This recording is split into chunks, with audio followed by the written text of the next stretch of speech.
Australia is surely one of the best places to live in the world, but that is not true for the whole of Australia.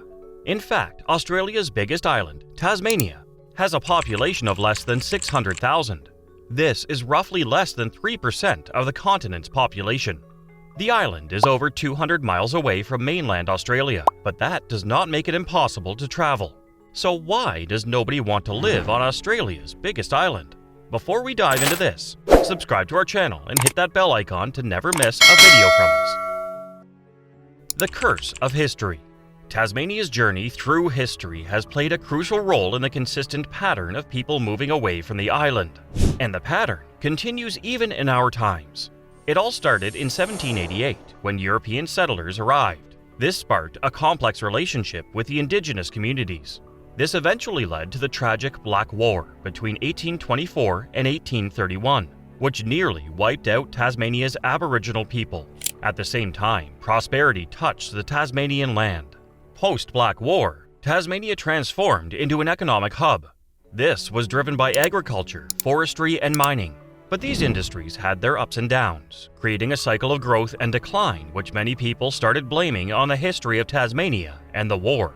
So, when tough economic times hit, residents found themselves with limited opportunities on the island. Partly influenced by facts and partly by superstition, the magnetic pull of mainland regions like Melbourne and Sydney became irresistible. So you see, the historical legacy crafted a narrative where economic uncertainties linked to Tasmania's reliance on specific industries nudged residents to seek stability and a broader range of job options in larger urban centres. Today, this view is more or less still intact, and many Australians find moving to Tasmania ominous and even morally wrong. But that's just the beginning. The growth of Australian mainland. Tasmania is separated by the Bass Strait from the Australian mainland. But this is no small strait. It's a huge body of water. And while this geographical isolation contributes to Tasmania's uniqueness that offers a sense of remoteness and pristine beauty, it also cuts it off from the rest of the country. This means that communication, mobility, and even active participation with the rest of the country are scarce. And the climate here is also colder than the mainland. So, while Tasmania's lush greenery is definitely a result of this climate and a great plus point for those looking to move there, it does not align with the preferences of those seeking the warmer conditions found in the northern parts of Australia. Of course, Tasmania is not a rural town. The island has its own urban centres. Cities like Hobart, Launceston, Burnie, and Devonport are Tasmanian urban hubs that have indeed seen success and growth. But Tasmania stands in stark contrast to its mainland. It just is not as urbanized. In the post-World War II era, many people started migrating to Tasmania in the hopes of a better life in what seemed like a whole new world. But once again, in the 1960s, most of these migrants started moving back to the Australian mainland. The younger demographic, intrigued by opportunities on the mainland, succumbed to the magnetic pull of bustling urban centers. At the same time, because many people were moving out of Tasmania into the center of the country, the focus shifted to the latter. Development started taking place in a way never seen before. Education, which was one of the main reasons, was heavily invested in. It became so great that by the 1980s, Australia had joined the top 10 lists of best education systems in the world. Today, it stands as the third best educational system in the world. But this does not extend to Tasmania. So, when people move to Australia, there's not much that Tasmania offers as compared to the mainland like Sydney or Melbourne. Tasmania as a tourist haven. Now, this is a big part of the problem. Over the decades, Australia's economic map has completely changed. While the country initially succeeded in primary and secondary industries like agriculture, forestry, and mining, it has now become mostly saturated in the services sector. This means that tourism has grown as an economic linchpin for Australia. Tasmania welcomed a total of 1,280,000 visitors through scheduled air and sea services in the year ending June 2023, excluding those arriving via cruise ships. That is roughly twice the local population. The problem is that this focus on tourism has positioned Tasmania as a no man's land. The focus on tourism has affected the developmental plans for the island, which see it more as a distant commodity.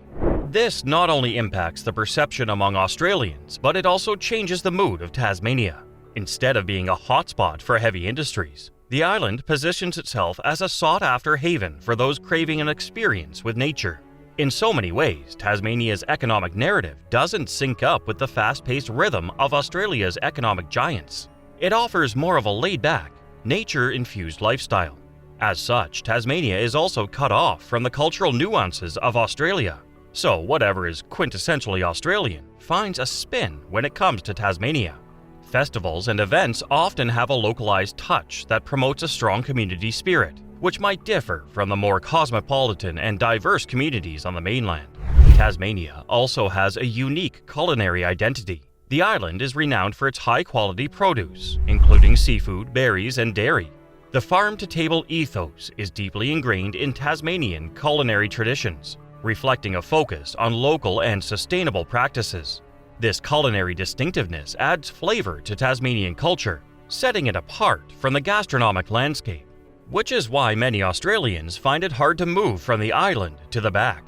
People instead prefer moving to different parts of the mainland because Tasmania seems far off and inaccessible. The quintessential Australian way of living is very different from that of Tasmania. Bleak future prospects. Now, after decades of living differently, the Tasmanian population has now resigned to being different. And part of their lifestyle is to resist change and refuse policies from the mainland. But these changes and policies are in place to ensure Tasmania's survival. On the one hand, it gets money from the mainland, which sounds good, but it's also causing issues. The government helps a lot of people who aren't working, and costs are going up while traditional jobs are going down. This mix paints a picture of things not going so well. Now, compare this to New Zealand, which has to figure things out on its own. Tasmania, with all the support, doesn't feel the same pressure to change. It's like having a safety net that, unintentionally, stops people from wanting to change how they live. The struggles aren't just about money, they're also about jobs. In 2012, a lot of people in Tasmania were out of work compared to the rest of Australia. The forestry industry, a big part of Tasmania's economy, faced big problems like changes in the global market and rules about the environment. Even though things needed to change, the industry held on to government help instead of trying something new. This resistance to change is now part of Tasmania's way of life. Opportunities to make things better are there, but they're not being cashed in. Tasmania has natural advantages that could create jobs, but there's no incentive to utilize them. In a much bigger way, it's about changing the culture and economy to help Tasmania reach its full potential. So, naturally, not as many people are keen on moving to Australia's biggest island.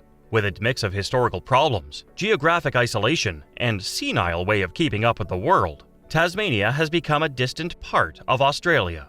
And when Australia is such a well-developed and thriving region to live in, no one really cares about moving to an isolated island hundreds of miles away, even if it is beautiful, big, and full of possibilities. Enjoy this video? Don't forget to give it a thumbs up, subscribe, and share this video with your friends. See you next time.